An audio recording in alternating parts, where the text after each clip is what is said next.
अस्सलाम वालेकुम, मेरा नाम डॉक्टर मरियम तनवीर है और मैं एक कंसल्टेंट डेंटल सर्जन हूँ। आज हम जिस टॉपिक पर बात करेंगे उसका नाम है रमज़ान एंड ओरल हेल्थ। इससे रिलेटेड हम इसमें क्या मतलब है इसका ओरल हेल्थ, यानी कि वो तमाम चीज़ें जो हमारे मुंह के लिए बेहतर हैं। और रमज़ान में जैसे हमें पता है कि यूजुअली जो हमारे पास पेशेंट्स आते हैं वो सिर्फ 4 वजूहात की वजह से आते हैं या उनकी 4 शिकायत होती हैं। उनके अंदर सबसे पहली शिकायत तो ये होती है कि रमज़ान में रोज़े के दरमियान मुँह से बदबू आती है और गम इन्फेक्शंस बढ़ जाते हैं। साथ में जो है उनको शिकायत होती है कि दांतों में इन्फेक्शन भी बढ़ सकता है। तो इनको हम किस तरह से इस प्रोग्राम में हम डिस्कस करेंगे कि कौन सी शिकायत हैं उनको हम कैसे दूर करेंगे और कौन सी वो टिप्स हैं जिनको हम यूज़ करके इन तमाम चीज़ों से छुटकारा पा सकते हैं। सो पहली बात ये कि हैलिटोसिस जो यानी बैड ब्रेथ, इसकी किस तरह होती है। होता यह है कि ड्यूरिंग रमज़ान हमारी बॉडी डिहाइड्रेट हो जाती है और डिहाइड्रेशन की वजह से एसिड प्रोडक्शन ज़्यादा हो जाती है बॉडी के अंदर, जो कि वो माइक्रो ऑर्गेनिजम्स को जन्म देती है जो मुंह में बदबू पैदा करते हैं। सो इसका इलाज इस तरह है कि सहूर के टाइम पे जब हम लिक्विड इंटेक ज़्यादा से ज़्यादा लें ताकि हमें बाद में डिहाइड्रेशन का इशू ना हो।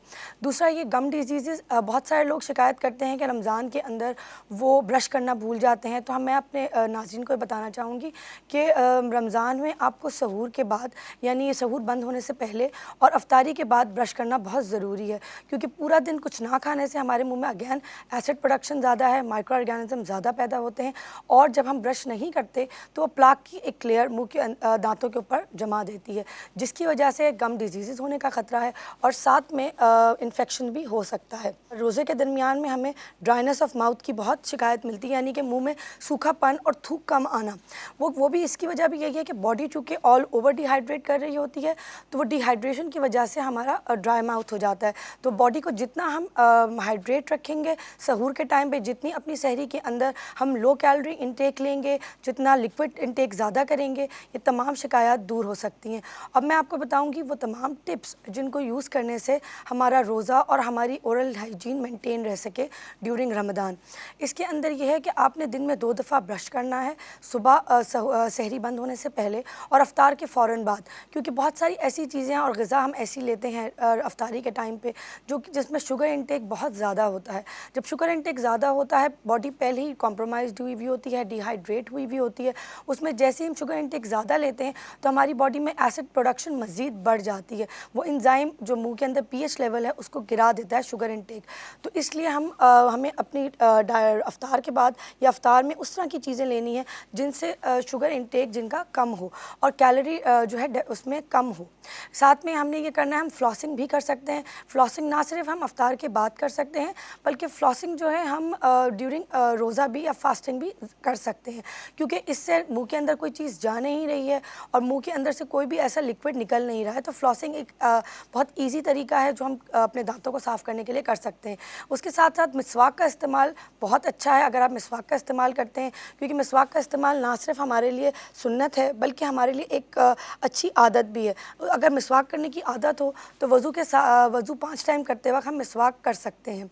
और उसके अलावा हमें अपनी डाइट का बहुत ख़्याल रखना है, क्योंकि जैसी हमारी डाइट होगी उस हिसाब से ही हमारी जो रोज़ा है, आने वाला रोज़ा है, वो उस पर बहुत डिपेंड करता है। अगर हमारी डाइट में एसिडिक चीज़ें यानी मिर्च वाली चीज़ें, तेज़ नमक मिर्च वाली चीज़ें होंगी तो ना सिर्फ हमारा पेट ख़राब करेंगी, साथ में हमें तमाम शिकायत भी होंगी, जिसके अंदर से मुँह से बदबू आना, मैदे में जलन होना, ड्राइनेस होना, इन्फ्लेमेशन होना है। इसके साथ साथ जब ये एसिड प्रोडक्शन बॉडी में ज़्यादा होगी, मुंह के अंदर पीएच लेवल ज़्यादा गिर जाएगा तो हमें कैविटी होने के भी ख़तरे ज़्यादा हैं।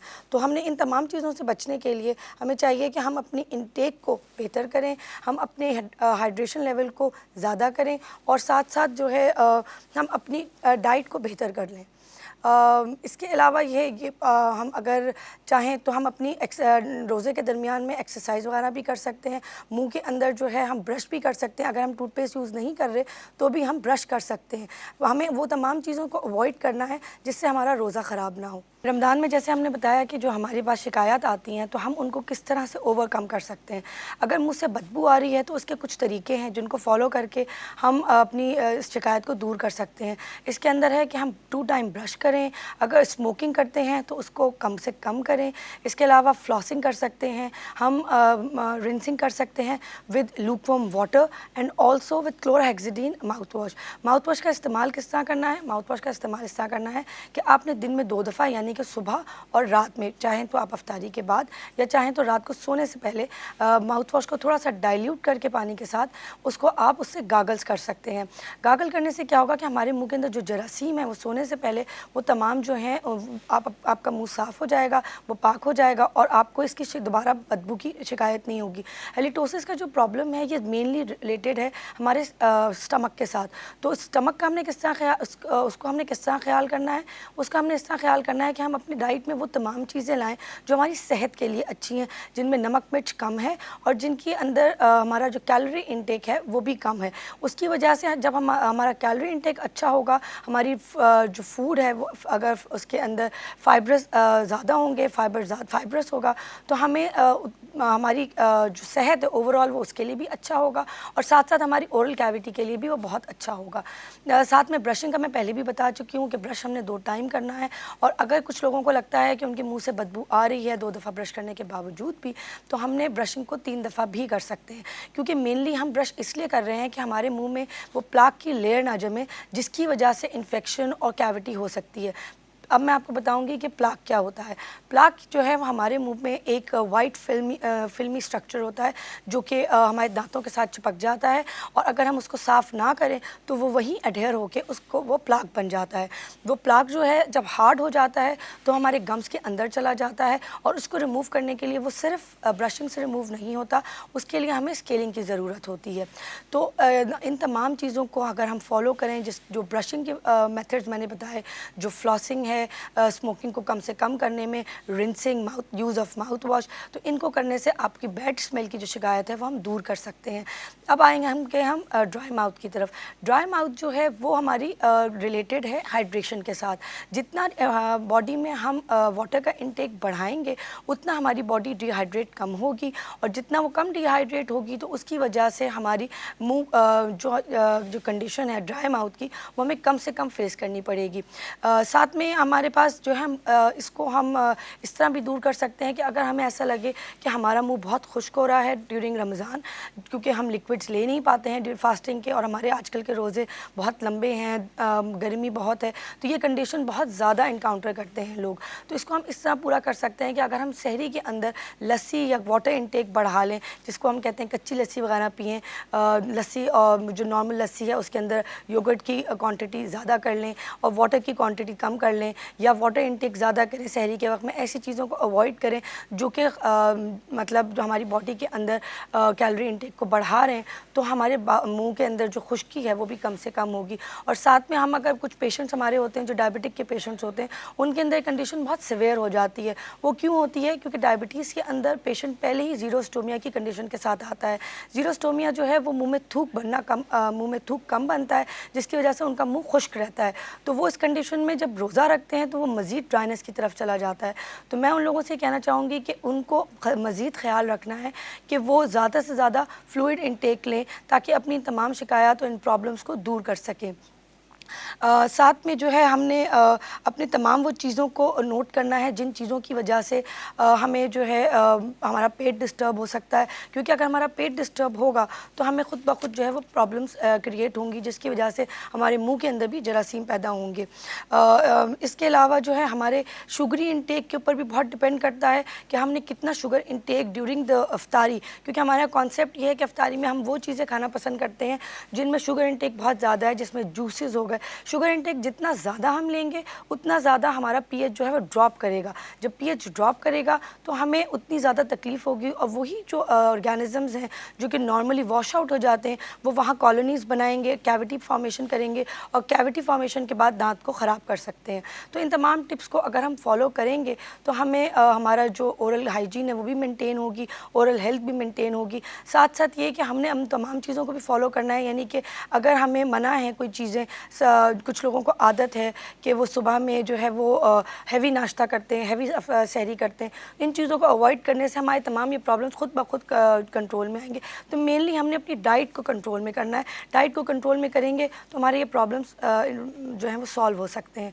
साथ में हमने अब माउथ वॉश वगैरह यूज़ करने, रेगुलर यूज़ करना है। और माउथ वॉश ऐसी चीज़ है जिसको हम रोज़े की हालत में भी यूज़ कर सकते हैं, क्योंकि उसका कोई और उस तरह के माउथ वॉश यूज़ करें जिनमें जो टेस्टलेस है।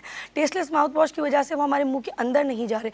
वो तमाम चीज़ें जिसमें हमारे मुंह से हम सॉलो नहीं कर रहे या मुंह के अंदर नहीं ले रहे, पेट में नहीं ले रहे, वो तमाम चीज़ें हम यूज़ कर सकते हैं। जिसके अंदर मिसवाक है। मिसवाक एक बहुत अच्छी चीज़ है, अगर हम उसको 5 टाइम यूज़ करें तो भी हम इन तमाम कंडीशन से बच सकते हैं। साथ में हमने माउथ वॉश, ऐसे माउथ वॉशेज़ यूज़ करें जिनकी स्मेल ना हो, जिनका टेस्ट ना हो। और अगर हमको ऐसा लगता है कि माउथ वॉश यूज़ करने से हमारा रोज़ा ख़राब हो सकता है या हमें फीलिंग आती है कि नहीं ये एक आर्टिफिशियल चीज़ है, तो माउथ वॉश के बजाय हम उसको सादे नीम गर्म पानी से रिप्लेस कर सकते हैं। नीम गर्म पानी जो है उसके अंदर जर्म्स ख़त्म करने की एक सलाहियत है। तो नीम गर्म पानी में अगर हम नमक डाल लें तो वो हमारे लिए एक एंटीटॉक्सिन भी बन सकता है। उससे हम उसको रिमूव कर सकते हैं। तमाम मुंह के अंदर जो बदबू पैदा करने वाले जरासीम हैं या वो तमाम जरासीम जो कि हमारे कैविटी फॉर्म कर सकते हैं या गम इन्फ्लेमेशन करवा सकते हैं। क्योंकि मेनली हमारे पास पेशेंट जब रमज़ान में आता है तो उसकी 2 शिकायत होती हैं, या तो वो बदबू का शिकायत करता है या वो शिकायत करता है कि गम में बहुत इन्फ्लेमेशन है, यानी मसूड़े सूज जाना, मसूड़ों में दर्द होना, मसूड़ों से खून आना। ये तमाम वो चीज़ें हैं कि जो हमारी नॉर्मल डाइट जो है वो जब डिस्टर्ब होती है रमज़ान के अंदर, हम सुबह सहरी और अफ्तारी के दरमियान ऐसी चीज़ें खाते हैं जो नॉर्मली हम नहीं खाना चाहते। तो अगर हम अपनी डाइट को बिल्कुल नॉर्मल दिनों की तरह रेगुलर रखें तो ये तमाम शिकायत दूर हो सकती हैं। इसके साथ साथ गम डिजीज़ को हम इस तरह भी प्रिवेंट कर सकते हैं कि हम बिफ़ोर रमज़ान डेंटल चेकअप करवाएं, हम अपने डेंटिस्ट के पास जाएं, उनको अपना तमाम कंप्लीट डेंटल चेकअप करवाएं, अगर हो सके तो स्केलिंग करवाएं, ताकि इन तमाम कंडीशन से बचा जा सके।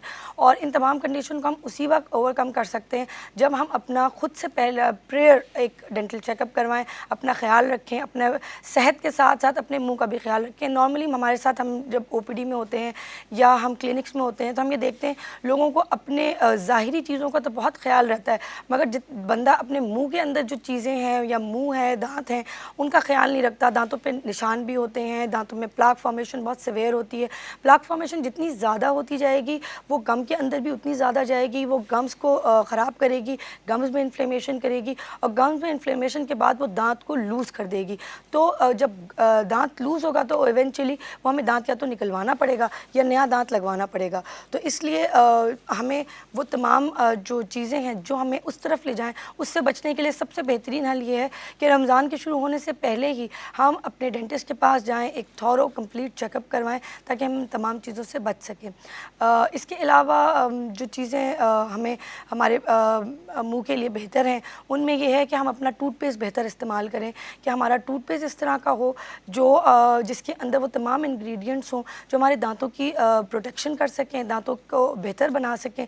उनमें कैल्शियम हाइड्रोक्साइड हो जो दांतों के जो ऊपर एनामल है उसको मजबूत बना सके। हमें उन टूथपेस्ट को यूज़ करना चाहिए जिनके अंदर जो है वो ग्रैन्यूल्स होते हैं, क्योंकि ग्रैन्यूल्स जो है वो एब्रेशन करते हैं और एब्रेशन जो है वो जो तमाम स्टेन्स हैं उनको ओवरकम करता है, उनको मिटाने में काम आता है। इन तमाम चीज़ों को फॉलो करने से हमारे दांतों की और हमारे ओरल हेल्थ जो है वो इम्प्रूव हो सकती है। आई एम श्योर आपने इस प्रोग्राम से कुछ ना कुछ सीखा होगा और आप ज़रूर इस चीज़ों को फॉलो करेंगे। खुदा हाफ़िज़।